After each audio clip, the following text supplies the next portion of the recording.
د سیمې هیواد او د نړۍ تازه خبرونه هر غړي د کندوز رادیو څخه مه هېروئ.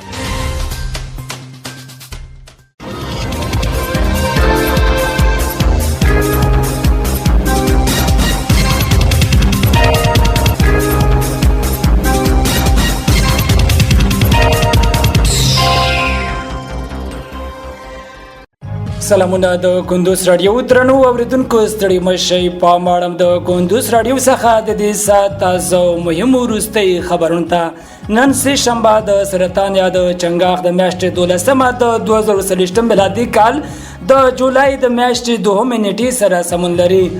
روانه خبري غړي درته زه سیر احمد سایل وړاندې کوم، خو په سر کې هم د سو مهمو خبرونو سره ټکی.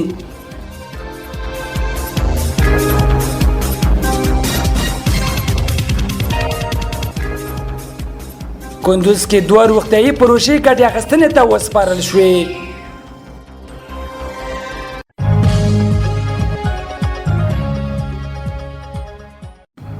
د دوحې غونډې د جوړېدو په درشل کې د اسلامي امارات پلاوی په قطر کې د سعودي عربستان له استازي سره کتلې دي.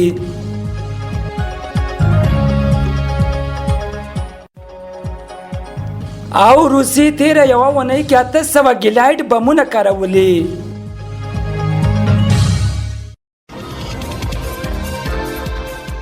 اوس هم بشپړ خبرونه.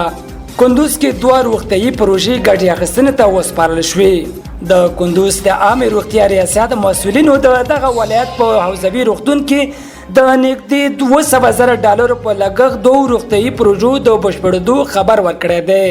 د یاد ولایت د عامې روغتیا رئیس ډاکټر محمد الله حکمت رسنۍ ته ویلي چې دغه ولایت حوزوي روغتون کې د یونیسف په مالی ملاتړ د $290,000 په لګښت په 2 پړونو کې د واکسین خونه او د UNDP په مالی ملاتړ د $400 په لګښت د لابراتوار مرکز لپاره په یو پور کې ودانۍ جوړي او ګټې اخیستنې ته سپارل شوی دی.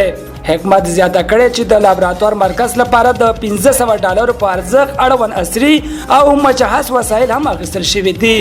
ورته مهال د کندوز اوسیدونکي هم دغه مرکزونو په فعالیدو خوښي څرګندوي او وایي چې د یادو پروژو په پلي کېدو سره د شمال ختیځ زون د اوسیدونکو ستونزې تر ډیره بریده حل کیږي.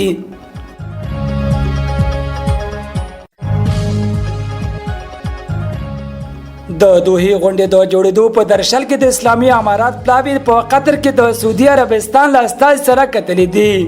د اسلامي امارات ویان ذبیح الله مجاهد په یوې خبرپاڼه کې ویلي چې په دغه کتنه کې دواړو لورو ترمنځ رغنده خبرو سربیره سعودي عربستان غواړي چې ژر تر ژره په کابل کې خپل سفارت بیرته پرانیزي او له افغانستان سره ښه تعامل غوښتنه کوي.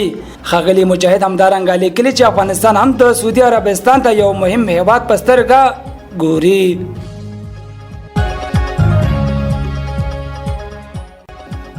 او روسي تیره یوه اونۍ کې 800 ګلایډ بمونه کارولي. د اوکراین ولسمشر ولادیمیر زيلنسکي په خپل وروستي څرګندونو کې ویلي چې روسي تیره یوه اونۍ کې د اوکراین په خاوره تر 800 ډیر ګلایډ بمونه غورځولي دي. نوموړي له لویدیځ هیوادونو څخه غوښتي چې روسیه کې د دننه اهدافو په ویشتو کې کیف ته له ورکړل شوي وسلو څخه د استفادې قانون نور هم نرم کړي. ګلایډ بمونه د پخواني شوروي اتحاد د وخت درانه بمونه دي او دقیق د لارښود سیستم په درلودلو سره له الوتکې غورځول کیږي. ورته وخت د روسي دفاع وزارت په خپل تازه راپور کې بیا ویلي چې د دونټس کې ځینې نوې سیمې نیولې او لا هم جګړه روانه ده. د اوکراین د پوځ لوی درستیز بیا سیمه کې د سختې جګړې جریان مني او د وختو زیانونو په اړه هیڅ نه دی ویلي.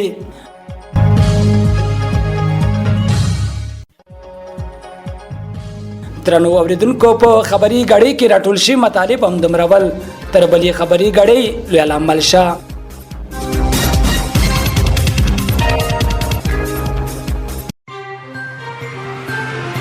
د سیمې هیواد او د نړۍ تازه خبرونه هر غړي د کندوز رادیو څخه مه هېروئ.